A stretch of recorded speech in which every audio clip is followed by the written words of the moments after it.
Good morning, my brothers and sisters. Welcome to episode 73 of Be With Me. And we are going to talk today about why do bad things happen to good people. And I'm going to change the question a little bit, as I often do. And I'm going to ask it in a time sense. When do bad things happen to good people, or bad things happen to bad people? And this is all, the thoughts today started because of John the Baptist. Jesus is in Judea down south, and he moves up north. And the reason he moves up north is because of a time thing that happens, and that is that John the Baptist, a really good guy, gets arrested by an evil man. In fact, Matthew 11:11 says that among those born of women, there has arisen no one greater than John the Baptist. That is, he's the best of the best. He is the Olympic gold medalist in greatness and goodness on the earth. And apparently it's of all time. So he might have tied with the gold medal with Moses or somebody similar, but no one was better than him. He holds the world record in people goodness. But then Matthew 11 also says, yet the one who is least in the kingdom of heaven. So this is in a different time, if you will, if you advance the clock a little bit. The least person in that kingdom is greater than John the Baptist. So this is sort of a way to be better than the gold medalist person. Well, the thing that struck me today, it's in all the Gospels. Every one of them mentions Luke, Mark, and Matthew. They all mention that John the Baptist was arrested by Herod. So the reason he was arrested is Luke chapter 3, verse 19 talks about John, that says that he reproved Herod for all the evil things that Herod had done, and then added to them all that he locked up John the Baptist. So one of the evil things that Herod does is lock up John the Baptist. So we're going to compare and contrast the evilness of Herod and the goodness of John the Baptist, and then hopefully the heaven part of it. All right, so we have this great evil that is done against the greatest guy on the planet. And Jesus says about him, out of his own mouth, that he sort of describes what it means to be born of women. He says that John the Baptist, of the people born in women, there's been no one greater. So let's talk about evil for a second.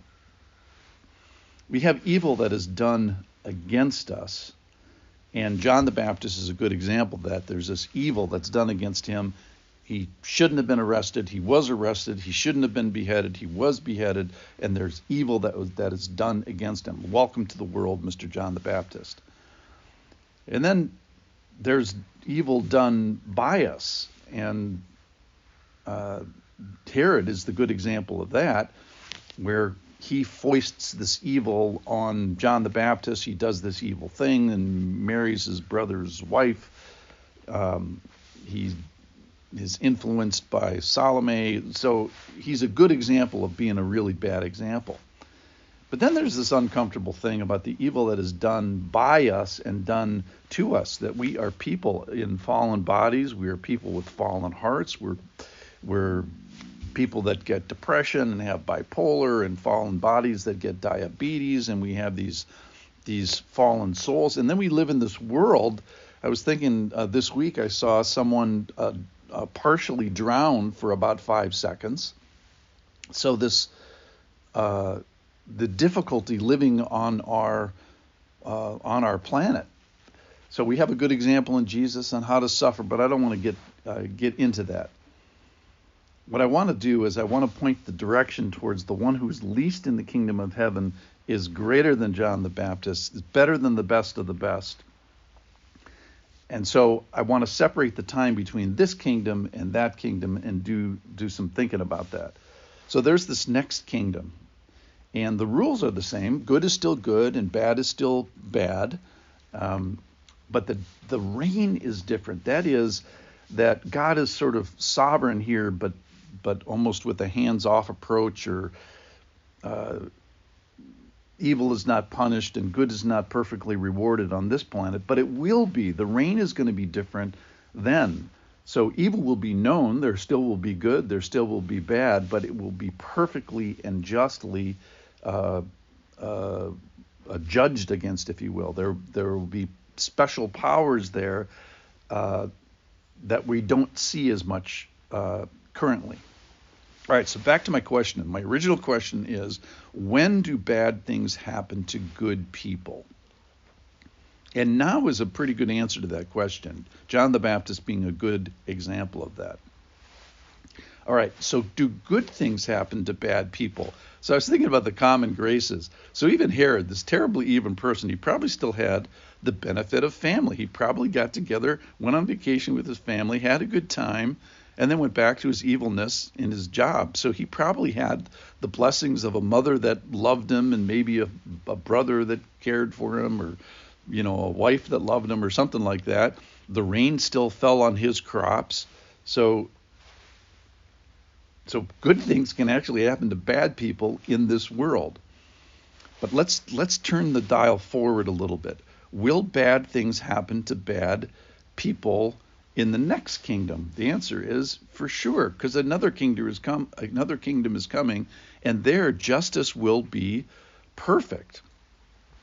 So justice is getting exactly what you deserve. He's going to get that. Remember that mercy is getting less than you deserve, and grace is sort of getting more than what you deserve.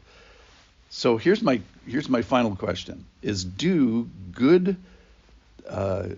bad things happen to good people in the next kingdom? The answer is no, in a sense, because there's no good people.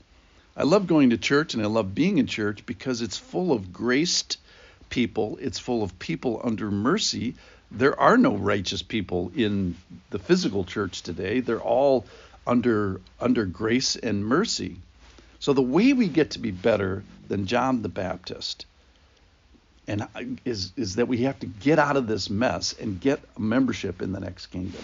And that's why Jesus comes. So my point is, let's follow him. Let's join this next kingdom. Let's be a people of graced people. Let's be a people under mercy, because you and I both agree that it is sort of an evil world, populated by evil people. But that's not how it's always going to be. There won't be any bad things happening to good people in the next kingdom. I thank you for listening. See you tomorrow.